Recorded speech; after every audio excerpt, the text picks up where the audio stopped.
Welcome back. In the last lesson we got introduced to holding the violin. Now we're going to learn about left hand position. Left hand position is something that we're going to be talking about a lot, but there's a few very important things that we're going to talk about in the introduction. First thing, keep your fingernails short. I'm not even sure if you can see the nails on my fingers. The nail definitely should not go past the tip of your finger. If it does, you're going to have horrible left hand position and you're not going to be able to play very well. So go ahead and cut your nails on your left hand. Hopefully from last lesson you have a basic idea of how to hold your instrument between the left jaw and the left collarbone. No raised shoulders, no bent necks, very relaxed. And then what you're going to do is you're going to put your hand in kind of a C shape. You're going to go to the other side of the instrument, put your thumb around and just kind of have it like that. And then we're going to gradually lower the hand until the tips of the fingers contact the strings. If you do that, your left hand position is going to look a bit like this, which is not perfect, but there's a few things I want you to notice about it. When you do that, your wrist is in line with your hand and your forearm. This is one of the most important principles of left hand technique. Your wrist does not bend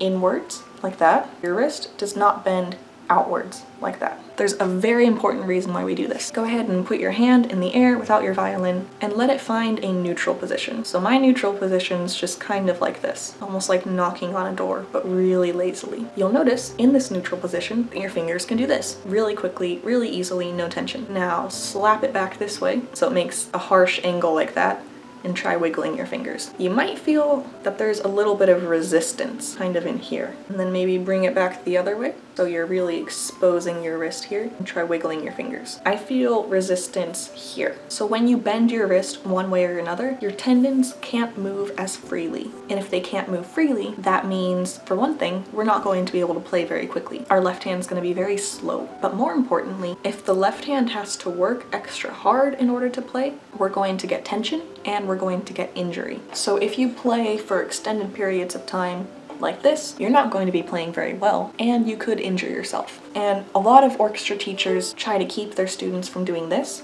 and as a result some students do this, they overcorrect, but that creates just as many problems. So it helps if you look in a mirror or maybe take a video of yourself and just verify that everything is straight and in line. So we made our C shape, we came down on the strings. Now what you're going to want to do is make sure that your fingers are curved. I think the easiest way you can do this is to put your hand on your knees and try to mold the shape of your knees with your hands, and you'll get a curved hand position that way. The most important part of keeping your fingers curved is this first knuckle here. So if this first knuckle flattens out or even curves inwards, I'm gonna have really gross technique. I hope you can see how gross that is.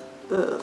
If we keep them curved, we're going to have an easier time playing, and keeping them curved will ensure that only the tip of our finger touches the string. We don't really play a whole lot like that, so no flat fingers. So C shape, come down with curved fingers and a straight wrist. That gives us a pretty good left hand frame. The only other thing we have to worry about right now is our left thumb. So the left thumb is mostly neutral. Don't push up with the thumb to support the instrument. You don't push one way or another. You're not clenching with the thumb. The thumb's just kind of hanging out, so you should be able to do this really easily with your hand. And this is going to depend a little bit on the size of your hand, but in general, your thumb should not be poking up over the fingerboard. If your thumb in its current position can easily come around and press down a string, then your thumb is too far over here. On the other hand, you don't want it way under the neck. The position of the thumb kind of varies from person to person, but no matter where it is, it should be very free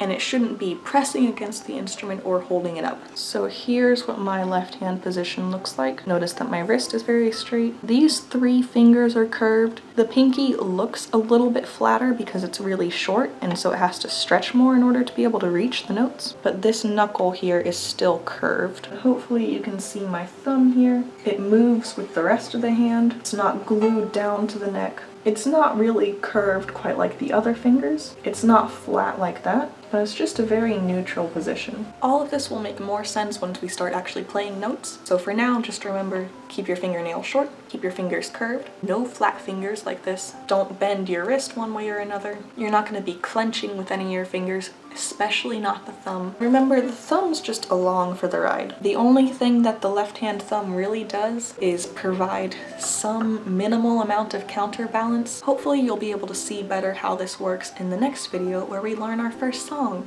Aww.